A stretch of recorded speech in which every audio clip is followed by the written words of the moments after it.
स्वागत है आप सभी का एनएफ न्यूज पर। मैं हूं आपके साथ रोहित। कभी लालू और राबड़ी राज को जंगल राज बिहार में कहा जाता था। हालांकि उस जंगल राज का खात्मा हुआ जब नीतीश कुमार सत्ता में आए। लेकिन अब जब बिहार का चुनाव धीरे धीरे नजदीक आ रहा है तो बिहार से खबर यही आ रही है कि जंगल राज का रिटर्न हो चुका है, जंगल राज की वापसी हो चुकी है। क्योंकि अभी पिछले कुछ दिनों में बिहार में इतनी हत्याएं हुई हैं और इतने बड़े बड़े लोगों की कि उसके बाद सवाल उठ रहा है कि आम आदमी की सुरक्षा की गारंटी कौन लेगा। अब जिस तरीके से पारस हॉस्पिटल में कुख्यात अपराधी चंदन मिश्रा को घुसकर आईसीयू में मार दिया गया, उसके बाद पुलिसिया महकमे पर सवाल है कि वर्दी वाले क्या कर रहे हैं। इसी पर चर्चा करेंगे कि ये कौन लोग हैं जो चुनाव से पहले बिहार को दहला रहे हैं। क्या कोई बहुत बड़ी साजिश है? लेकिन चर्चा की शुरुआत करें उससे पहले आपको कुछ हत्याएं जो भी हाल फिलहाल में हुई हैं उसके बारे में बता देते हैं, जो कि जुलाई में हुई हैं बिहार में। दिखाइएगा जुलाई महीने में हत्याएं जो बिहार में हुई। 4 जुलाई 2025 को पटना के बड़े कारोबारी और बीजेपी नेता गोपाल खेमका की उनके घर के बाहर गोली मारकर हत्या कर दी गई। मामले ने बहुत बवाल मचाया, बहुत सवाल उठे। 13 जुलाई को पटना सिटी में वकील जितेंद्र मेहता को दिन दहाड़े गोलियों से भून दिया गया। छपरा में अपराधियों ने सरकारी शिक्षक की गोली मारकर हत्या कर दी थी। यह सब कुछ जुलाई महीने में हुआ। और अभी जुलाई में सोचिए कि पूरा महीना भी नहीं बीता, नालंदा में 60 साल की सुशीला देवी की गोली मारकर हत्या कर दी गई थी। दानापुर में 20 साल के शिवम उर्फ बंटी की खून से सनी लाश घर से बाहर मिली थी।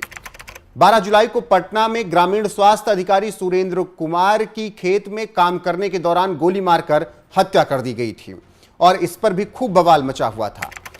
6 जुलाई को पटना में व्यवसायी अजीत कुमार की खगौल इलाके में गोली मारकर हत्या की गई। यानी हर तरफ बिहार में तड़ातड़ गोलियां चल रही हैं। 6-7 जुलाई को ही पूर्णिया में एक ही परिवार के 5 लोगों की हत्या कर दी गई, खूब बवाल मचा।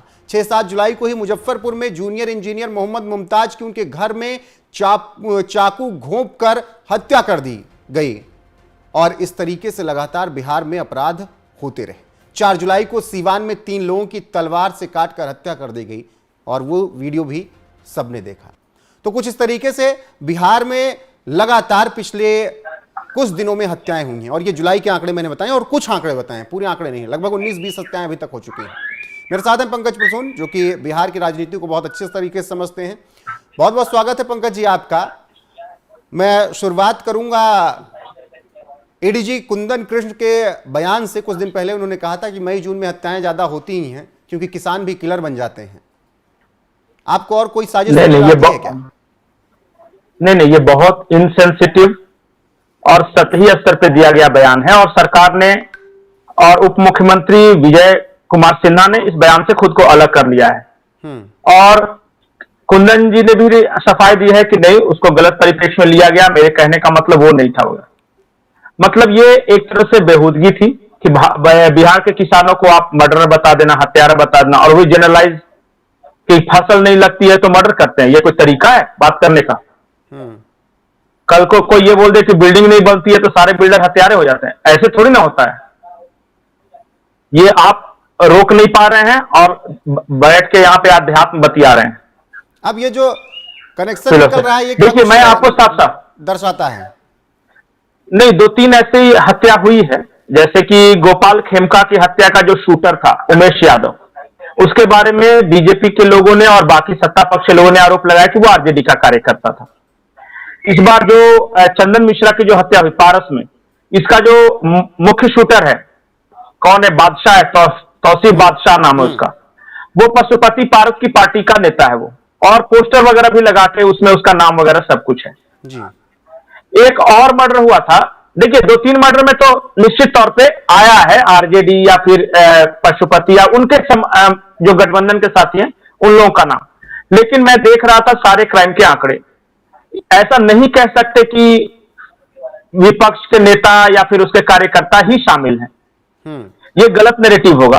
अच्छा बताइए, सीवान में जो हुआ उसमें कहां आरजेडी या उसके समर्थक वर्ग? एक तरफ राजपूत थे, दूसरी तरफ भूमिहार थे।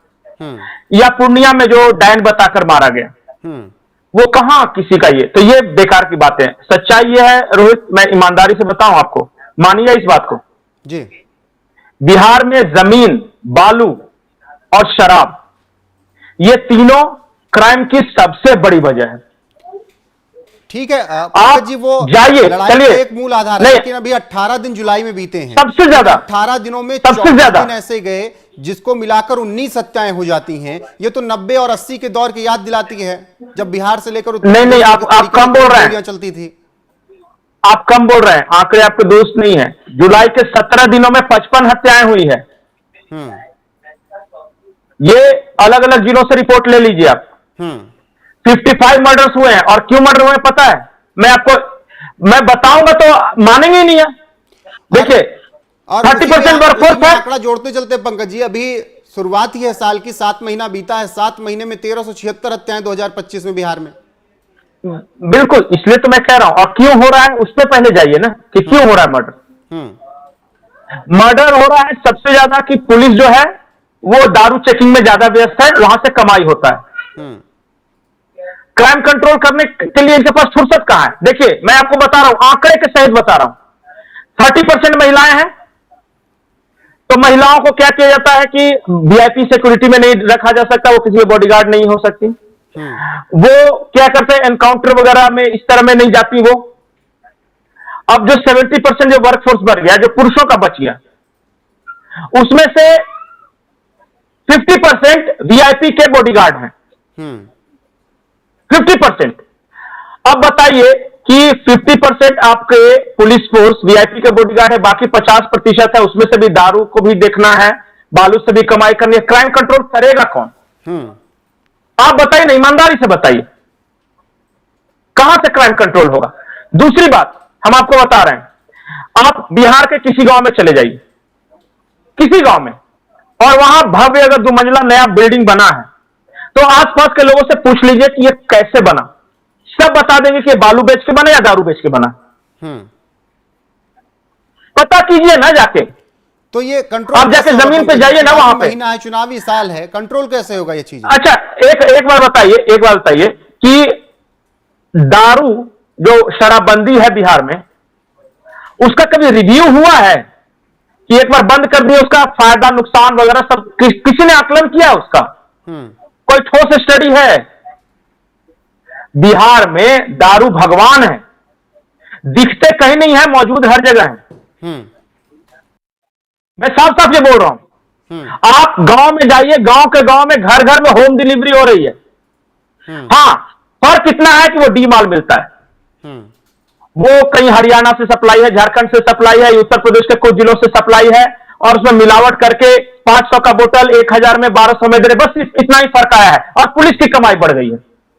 जो पैसा राजस्व के खाते में जाता था, वो पैसा पुलिस थाने में जा रहा है, और वहां से कहां जा रहा है वो पता कर लीजिए आप। तो तरीका क्या है इस अपराध से? तरीका यही है कि सबसे पहले करने के लिए तरीका क्या है? आखिरी टिप्पणी में इस पे आपकी चाहूंगा। सबसे पहले तो ये दारूबंदी हटाओ। दूसरा, बालू का टेंडर जो है उसको रेगुलराइज करो, लाइसेंस उसके लिए जारी करो कि कौन कर सकता है कौन नहीं। रात में कोई भी नदी खोद के बालू बेच दे रहा है, और वो पैसा सब कार्यकर्ता है पार्टियों के। और जमीन का तीसरा जो है, जमीन का विवाद तो बहुत हद तक उस दिशा में आगे बढ़े हैं। ये जो सर्वे वगैरह से हो रहा है, वो जितना जल्दी उसको फास्ट मोड पे करके खत्म करो, वही उपाय है।